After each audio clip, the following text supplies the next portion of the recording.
Late the world slip and let me awake. દુનિયા સૂઈ જાય અને મને જાગવા દો. બહુ જ વિચિત્ર ઘટના છે. એટલા માટે કે દુનિયા સૂઈ ગઈ છે એટલે બેભાન થઈ ગઈ છે. બેભાન થઈ જવું એટલે બેહોશ થઈ જવું. બેહોશ થઈ જવું એટલે જે કરે છે એનો એને ખ્યાલ નથી. એ જીવી રહ્યો છે, બસ માત્ર એના શ્વાસ અંદર જાય છે, બહાર જાય છે. જીવન નથી, એ જીવન તરફ બેહોશ છે. જીવન ક્યાં છે? જીવન ક્યાં છે? જીવનને ગમતી વસ્તુઓમાં છે. જીવનને શું ગમે છે? ધર્મ, નીતિ, ન્યાય. ધર્મ, નીતિ, ન્યાય, નિર્દોષતા, પ્રેમ, સત્ય, આ બધું જીવન છે. બસ જે લોકો સૂઈ ગયા છે એને આ નથી ગમતું, અને એમને નથી ગમતું એટલા માટે હું જાગી ગયો.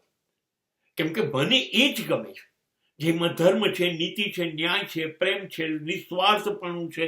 બસ આ બધું ગમે છે.